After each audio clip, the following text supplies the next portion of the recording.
greatest ally? Plus, comedy superstar Jason Segel on whether he'd be up for a How I Met Your Mother reunion. And Fox News' Geraldo Rivera takes on hot topics from the midterms to the caravan to Rage in America. Let's fire up Hot Topics with Whoopi, Abby Huntsman, Joy Behar, Sunny Hostin, and Meghan McCain. Now, let's get things started.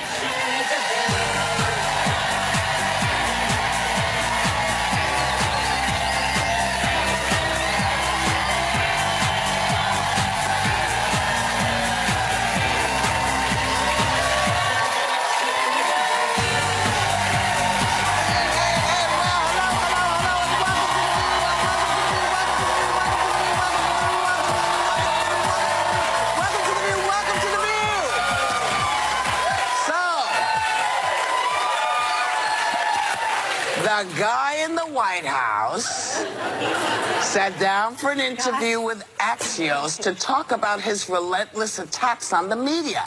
He says he has no other choice. Yeah. Take a look. If you say that word, enemy, literally tens of thousands of people go into a stadium to listen to you, and then people go on social media and they get themselves so jazzed up. There's got to be a party that's like, damn it, I'm scared that someone is going to take it. It was my only form of fighting back. I couldn't be here if I did that. You won. You have the presidency. No, but I did this before I won. He also says his supporters demand that he uses tough rhetoric. So is he giving the people what they want? Does he have to give it? I mean, I find it an interesting argument. I wonder if you do, too. Well, I actually think this anger and distrust with the media was alive and well before President Trump. I'll never forget, on Election Day, I was in Fort Myers, Florida, at a diner talking to voters there, and they were telling me that finally someone they felt was speaking for them and their frustration. I left there thinking this election is going to go differently than what many people think. Yeah. This is why I don't think it's going to change anytime soon, because it is something that motivates his base and it gets them out to vote for him. I think it's dangerous for the country. Every time I hear any of the people, I hate that. I think it gets us to a bad place. I think he's to blame, but I also think the media take the bait, too. But why is he, out of 45 presidents, the only one to say that the press is the enemy of the people? Because he is capable of 5,000 lies in less than 300 days. That's why. Because he lies so much, and he has to back up his lies by saying that they're lying. You see what he's doing? And he's the only one. George Washington didn't do it. Obama didn't do it. Ronald Reagan didn't do it. Bush didn't do it. No, Bush didn't do it. He's the only one that calls the press the enemy of the people because he's a liar. What about you, son? Yeah, I think You're looking very gorgeous today. Let me just... Oh, thank you. You two better get a room. I mean, it's like an airbrush. I looked over and it's like, oh, you look beautiful today. I'm sorry. Go ahead, baby. That's lovely. That was so nice. You know, I think that we should all be very concerned that this president attacks the media, because we now know that this is a president who thinks he can get rid of amendments by the stroke of a pen. And so he's attacked the 14th Amendment. He's attacking birthright citizenship. And his attacks on the media really is an attack on our Constitution. It's an attack on freedom of the press. Our forefathers were very clear in making, you know, freedom of the press the First Amendment. Right. The First Amendment, because it's so very important. And I completely disagree. I don't think that we had this massive distrust of the media before this president took office. Did you spend time in the primaries, though? All I would say is, I remember when my dad was running back in 2012. I'm sure Meghan experienced this when she was in there before. It has been building within the Republican Party, and now what has become the Trump base. There has been a frustration, there has been an anger that they feel they are misrepresented, they are not spoken to by the media, and what he did was he seized on that at the perfect moment, I think, in politics. So the examples that I would use, and I agree with Abby that there's a lot of distrust and anger towards the media that started festering a very, very long time ago. But what I will say is that when we talk about trusting the media and we talk about the First Amendment, that also means trusting journalists that are reporting things you don't like. That means people like Molly Ball, when she's reporting on Michael Avenatti and he says something that you don't like, and she's a Pulitzer. I have lipstick on my teeth. No, I'm sorry. Excuse me. Oh, okay. I had lipstick on my teeth. We're talking about Selena Zito, someone who is We all Sorry, have guys, live television. Selena Zito, who's out there literally reporting from Middle America, she's been criticized before. Maggie Haberman, Well, she's been who has said discredited, things. Selena Zito. No, she has not. She has not. She actually, and this is the problem. She's an old school journalist who tape records every single interview she does. And when you question Selena Zito because she's not doing your narrative, you question Molly Ball because she's reporting something about Michael Avenatti you don't like. That's also festering a problem with the media because Okay, but we there's should believe a bit of a difference here. There's a bit of a difference. You can have, I think, differences of opinion. We've had it with book writers and say, well, I don't think that that's really accurate. But when the guy who's supposed to be running the country looks at the media and doesn't say, listen, there are some great folks out there. There are. There are some, and there are great journalists out there. When he doesn't say there are great journalists out here, here are the people that I'm upset with. When it becomes a blanket statement that all press, all media, everybody's wrong, that I think that's now I feel like they're lifting up my feet. But Whoopi, it's not all press. Because he doesn't say it about Fox, because Fox likes him. But I don't disagree with that either. But I don't disagree with what you two are saying. But I also think that my problem is that we have, and I vociferously defend the press, and my father had a relationship with the press to the point that, like, people thought it was, like, strange that he would give such open interviews all the time on his bus, as your father did too, Abby, even though this isn't about our fathers. But I am saying when you call into question Pulitzer Prize-nominated journalists reporting who work for Time magazine, it also creates the impression that you only care about journalists who are reporting the narrative that you want, and that is also from dangerous. both sides. From both Again, sides. Take a. You know, listen, when he says that the media is wrong, and we can point to 55 things that he has said, that where he has whipped up his base, because he says, you know, I'm doing what the people want me to do. Well, then don't say, I have nothing to do with what's happening with you know, these guys shooting or these guys throwing bombs. The only enemies in this country are terrorists and people that are trying to hurt us. That is America's enemies. Those are the true enemies. And we'll be right back with more. Later, Kanye quits. He says he's done with politics because he was used. But does he have much bigger reasons to walk away?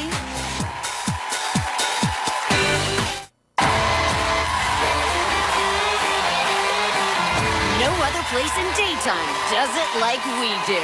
Women need to come forward, but they need to have support. So come on and take a stand. You didn't really think I was holding back. No. Now is the time. You got to be in the fight. It is time that we step up, that we speak out. Women need their voice now more than ever. What we got to do is link up. Yes, link up.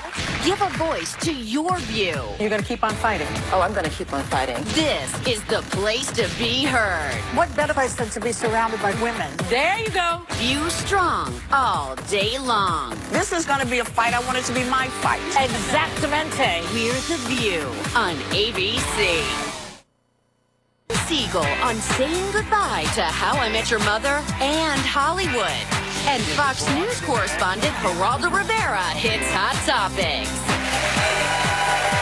Welcome back. We're talking about who's attacks on the media, and you were about to say something. Yeah. No, you know, it's a very dangerous time to be a journalist. We know about Jamal Khashoggi, the Washington Post writer, who was killed because he was critical of his government. And I just remember when I told my mom I wanted to study journalism in college, she was like, but you would never be a wartime correspondent, right? That was her concern. Well, now we have people in New York at CNN getting pipe bombs because they're journalists. So it's a very, very dangerous time to be a journalist. And I think that, you know, people need to, instead of attacking journalists, protect the journalists. He's not well, you know, it's interesting because Jon Stewart says he's actually playing that the guy in the middle, the guy in the White House is playing journalists like a fiddle. Take a look. What he's done well, I thought, is appeal to their own narcissism, to their own ego. Because what he says is and the journalists stand up and say, we are noble, we are honorable, how dare you, sir? And they take it personally. And now he's changed the conversation to not that his policies are silly or not working or any of those other things. It's all about the fight.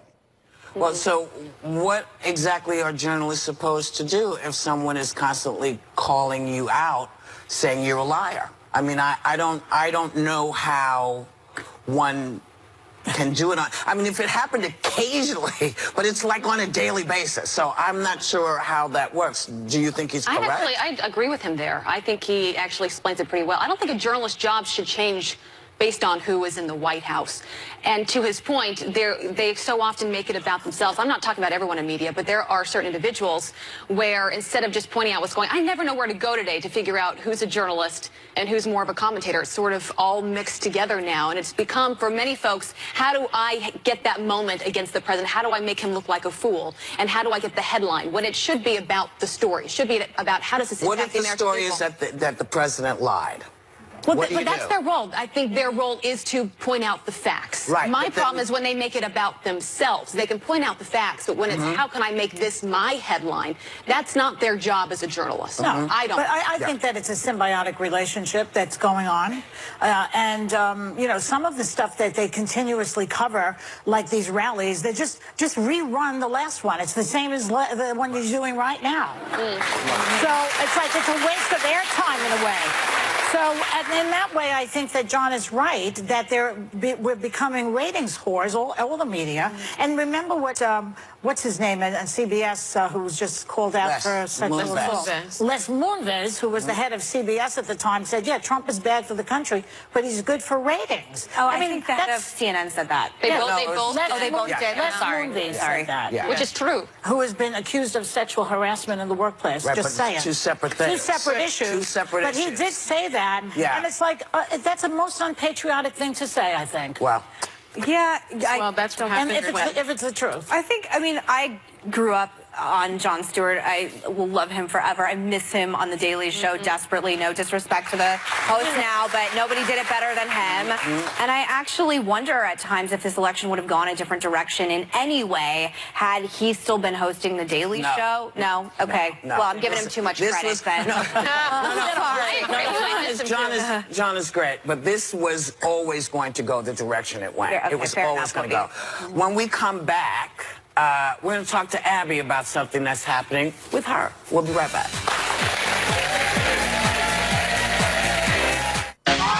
Want to watch The View, but you're not at home? No. Well, that's okay. Take us with you. Now you can enjoy The View for free on your favorite podcast app. Welcome to The View, yes. Let's get to some hot topics. Keep up on hot topics in the car, at the gym, even walking the dog. Just subscribe on any podcast app and check back every afternoon for a new episode.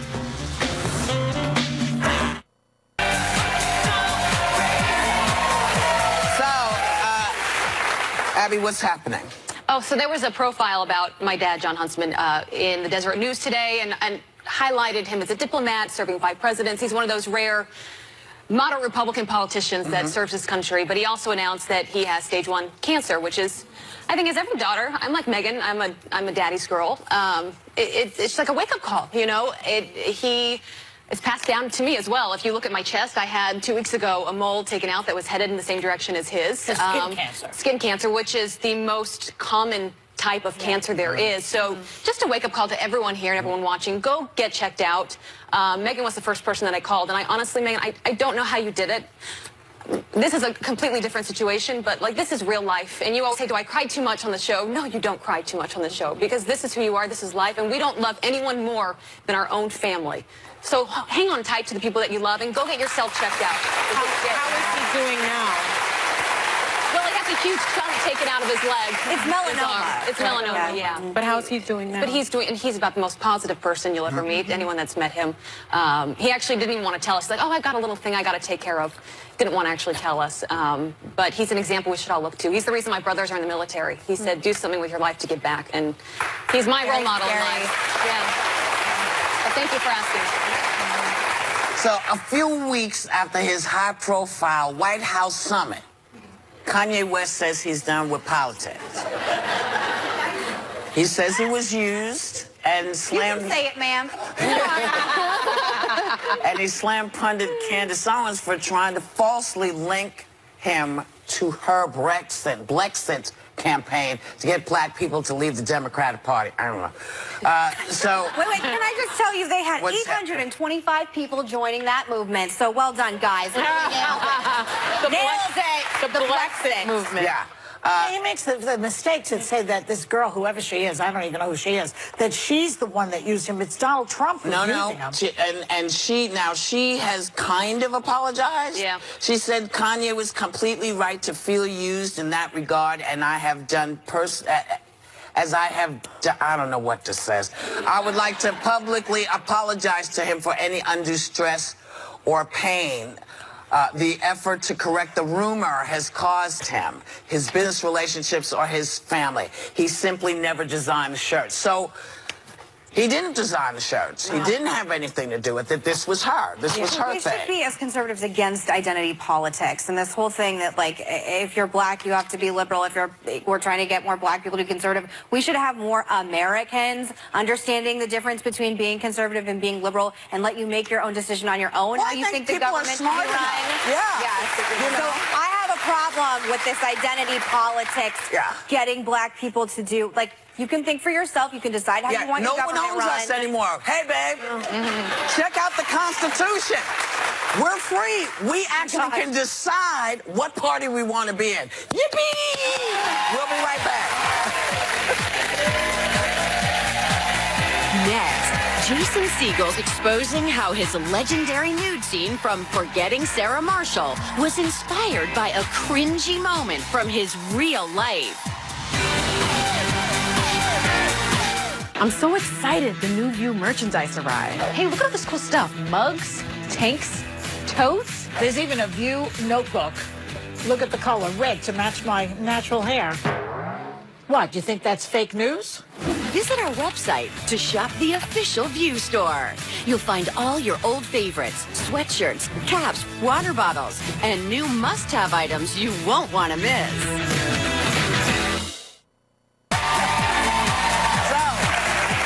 Oddly enough, Jason Segel and I share a lot of the same interests. We both love a Muppet.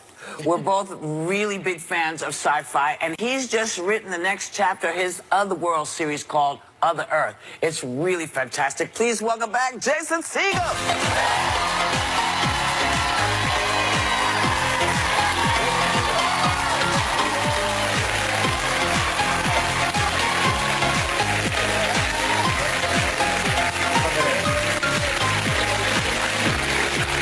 Hello, everyone. Hello, baby. Hey, this is cool. Yes, not bad at all. Yeah. Oh. Oh, yeah. Yeah. Very happy to see you. Yes. Now, you keep writing these wonderful young adult sci-fi novels. And the last one was called Otherworld. Yeah. And the newest one is called Other. Tell everybody what this is about. Sure. Well, I became really interested in how kids were spending so much time on social media and in the virtual world and becoming increasingly disconnected. When we did Muppets together, I got to spend a lot of time with young kids. And there was something really beautiful about a kid meeting Kermit. They look right at Kermit, and they can touch him, and it is... it's real and visceral, and they're alive, and it really moved me. And then I would see kids walking down the street just staring into their iPad or their phone. And so I wanted to write a book about being present and the difference between, you know, comparing your real life to someone else's Instagram stories. It's no wonder we feel like less than, you know. And then something weird happened in the process of writing these books where all of a sudden, in the political landscape, our actual reality started being called into question. And so, yeah, you know, like, don't believe what you see and hear, and all of these ideas. And it's a dangerous thing to remove people's anchor to what is real. Yes. To make them question their own common sense and instincts. And so, Other Earth is about that. What happens when your actual reality is called into question. Well, I will tell you, my son is 16. He is such a huge fan of your books. I brought them home to read them. He took the new one from me. He was like, oh, I haven't read that one yet. So let me ask you, what is it like talking to kids about what you've written? Because they are really connecting with these stories. Yeah, well, it's a real honor, first of all. Like, when I was coming up, I had the Roald Dahl books. And I had movies like The Goonies. These, So good. You know, you're sort of told when you're a kid, you don't even realize it, but to get on the track and stay there, and you know, middle school becomes junior high and high school, and then college, and then your job, and then maybe someday you'll get to retire, but you're just sort of on it. And I had these voices that whispered in my ear, no, there's magic. Like, look over this way, there's buried treasure over there. I mean, when you decide to become an actor, like, this is impossible, you're told, unless you have those voices that say, no, it's not. You're special. And so I wanted to whisper that voice, you know. I love that. You also wrote Forgetting Sarah Marshall. I did, yes. Which everyone loves. Oh, thank you. Which is maybe one of the reasons why that woman over there was catcalling you, because in the movie. Yes, I was. How did you You're welcome, by the way. How did you decide how much to show of yourself? Because you showed a lot. I showed it all. I bared it all. Well, that scene is autobiographical. I got broken up with while naked in real life. Yeah. Oh. Thanks. That's horrible. Sorry. Yeah. Well, it was a really bad day. So horrible. My girlfriend had been out of town, and she called me from the airport and said, like, hey, are you at home? I'm back. Can I come over? And I thought, yeah, okay, I know what's about to happen. And so when she arrived, I was waiting for her, like Burt Reynolds, you know? Oh, my gosh. Yeah. Oh, no. And she walked in, and I said, I was like, I've been waiting for you. And then she said, we need to talk. Oh, no. And it's never we need to talk, I love you so much, you know? Like, this breakup commences. And what didn't make the movie, which also happened, was like halfway through, I was like, okay, I need to go get dressed. It turns out picking out an outfit for the second half of a breakup is like the worst outfit you'll ever pick out. And I came out in a button-up blue shirt and khaki pants. Like I was going to like an event, and I said, I'm wearing your favorite outfit. And then it ended. But the whole time I thought, as soon as she walks out this door, I'm going to write this. And it worked out. That's so it worked out for you. Yeah. That's a cold game, though. Breaking up with somebody while they're nude. Yeah. I thought I was bad. No, that's terrible. Bet she misses you now. Yeah, Jason, you've done so many successful projects. Knocked Up, How I Met Your Mother, Forgetting Sarah Marshall, obviously starred in the Muppet movie. But you've made a shift in your career. So why did you decide to do that? Well, it kind of goes back to that thing we were just talking about getting on a track. I started acting when I was 17 years old. I got really lucky, and I got successful pretty young. And when I hit 33 years old, I realized that I had not had a personal check-in in like a decade. How I Met Your Mother came to an end, and all of a sudden I was like, wow, I'm still writing Forgetting Sarah Marshall 10 years later. And I'm an adult now, and like I'm not afraid of girls. I'm not trying to learn to stand on my own 2 feet. And I can't keep calling what I'm doing art if I don't really think about what I'm thinking about now. And so I kind of took some time off. I moved out of Los Angeles, where you know, what's next is a big question. And I figured out what I wanted to write about. That's what I've been doing the past few years. I've been making movies I really care about, and it's a whole different feeling. My existential crisis happened at 33 too, and it's common at that age in particular. It's the age Jesus died, not to get too meta with you, but it's actually a very common age to have that happen. But how has the definition of success for you changed since your check-in at 33? Well, one of the things that has stayed the same is what my parents taught me, is just be nice to the people around you. That's key. When I left my house to go, like, you know, take on the world, the last thing my mom said to me was, never forget, the person you are in this world is a reflection of the job I did as a mother. Oh, I love that. I'm using that. Oh, that's good. That's a good one. It's what mothers tend to say. Like, one of the things my mother said to me as a young woman, you know, always wear clean underwear. Because you could walk out in the street and get hit by a bus. Yeah. Doctors would have to cut your clothes off, see that you have on dirty underwear, and it would be a reflection on me. Yeah. And I said to her, not so much worried about me getting hit by the bus. It's crazy. Yeah. You have to come back anytime. I would come love back that. anytime. Yeah. Come back and co-host one day. Yeah, we got it. You know? We got it. Our thanks to Jason Segel. Check out Otherworld. And you know what? His newest book, Otherworld, are both available now. And you know what, y'all? You've been such good members of the studio audience. You're all going home with both copies. Okay? We'll be right back. Does Geraldo Rivera think the president's fiery rhetoric is inspiring violence in America? What does he think about Trump calling the caravan invaders? He's on The View. Next. We're capturing all of our best moments on Instagram. Follow us at The View ABC if you're looking for a really sweet view.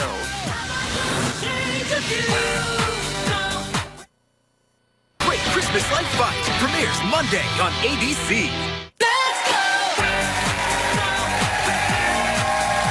welcome back. So the midterms are days away and the political rhetoric just keeps getting uglier. So we're glad Fox News correspondent Geraldo Rivera knows this table is a place where all views are heard, and he joins us in Hot Topics right now. Please welcome Geraldo Rivera. Thank you. Thank you.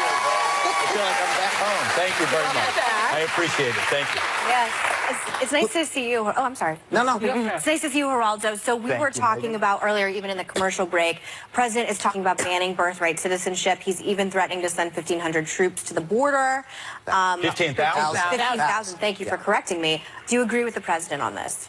I do not. You know, generally speaking, I try to be supportive of the president. He is my friend. He is our only president. We only get one at a time. But I think in this whole immigration issue, Megyn, that he's playing almost to a mob mentality.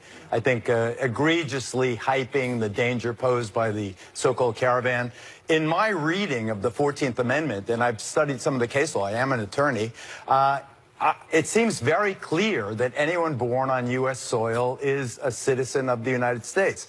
Now, there's a phrase that says, and subject to the jurisdiction thereof. Now, the reason that phrase was inserted into the 14th Amendment was to make sure that, for instance, the children born of diplomats were not citizens of the United States, or at that time, Native Americans who had an allegiance to their tribe rather than to their country, they were excluded from the 14th Amendment. But it said nothing about whether migrants were documented or undocumented. Right. There was no immigration system in 1868 when that amendment was passed following the Civil War. So I disagree. I think if you're born here, you are a citizen here. Moreover, and more importantly, Megyn, I think we've got to lower the temperature when it comes to undocumented migrants. You know, I do a radio show, and there's no issue that generates more raw passion than immigrants. And I am sad that my friend, the president, and the Republican Party are hyping that issue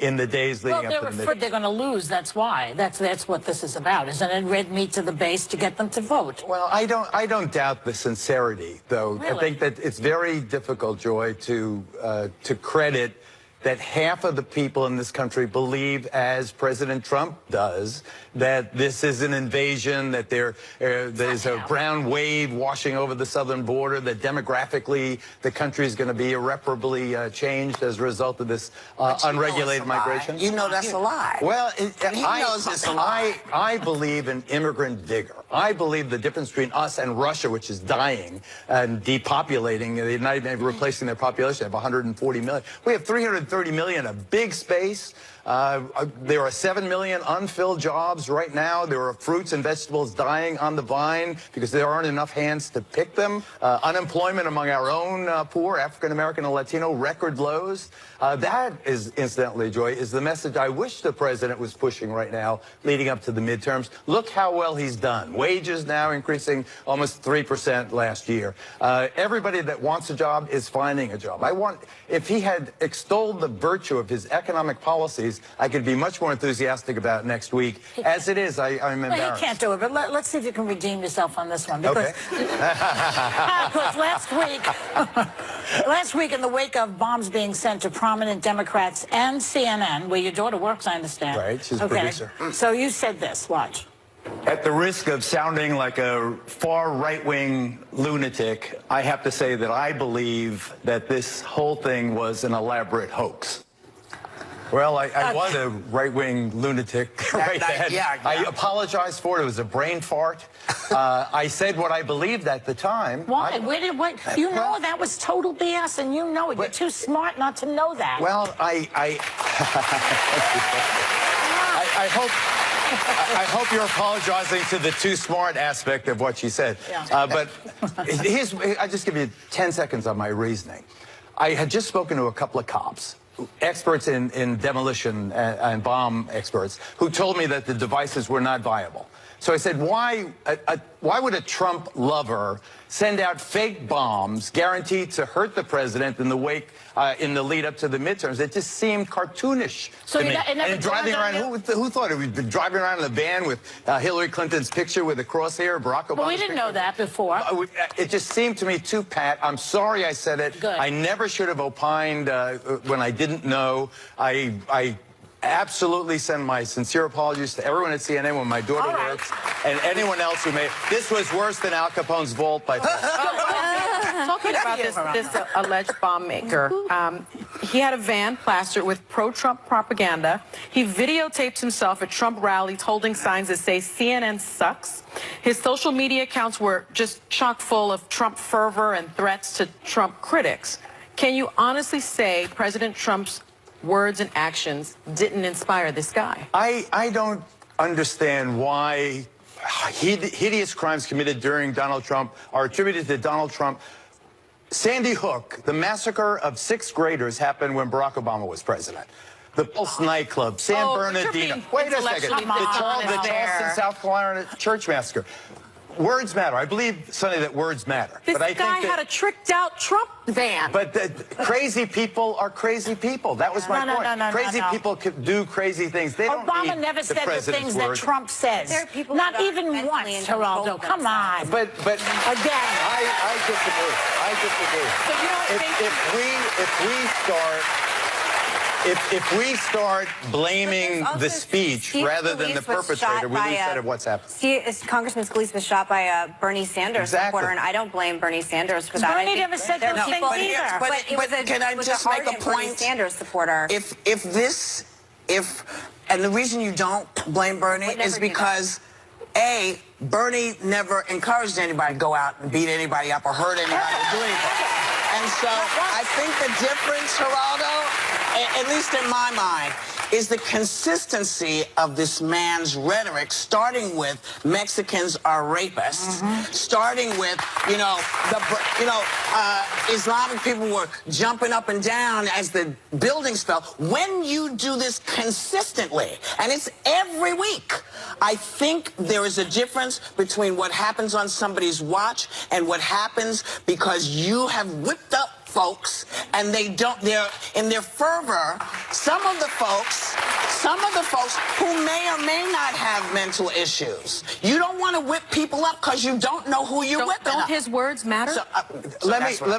You both are making the same very telling point, but words do matter. Therefore, you cannot listen to CNN for 2 minutes without having an attack on the president as being a liar, as being misogynistic, as being... They made Stormy Daniels a big media star. Is that an attack or is that the truth? No,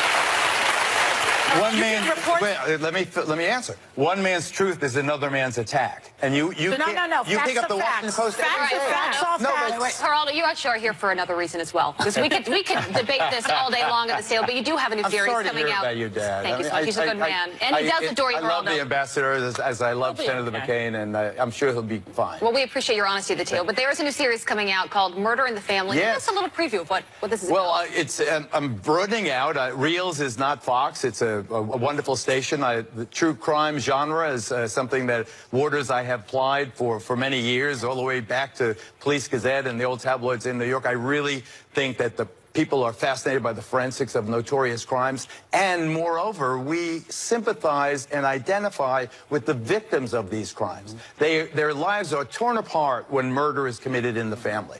What the angle is of this series on Reels, which starts on Saturday, is that now either the perpetrator or more likely the victims of these notorious crimes are celebrities. Things have happened in their lives, these terrible crimes. And it's that we very wanna know. good, because I saw it last night. Thanks. You're an XDA, so you It's you very know. good. Thanks to Geraldo Rivera, Murder in the Family premieres this Saturday on Reels. Check it out.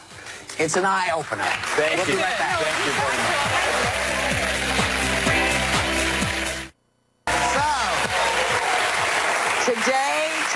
Today, we are celebrating 90 years of a true original, the one, the only Mickey Mouse. There is an incredible exhibit opening up on November 8th in New York City called Mickey, the True Original Exhibition.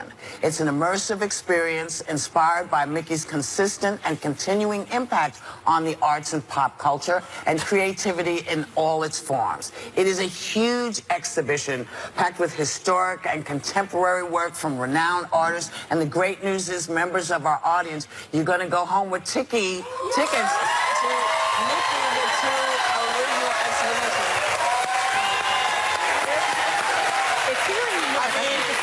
I just wish, because it's such a great thing, I just wish Mickey was here to hear how you guys love it.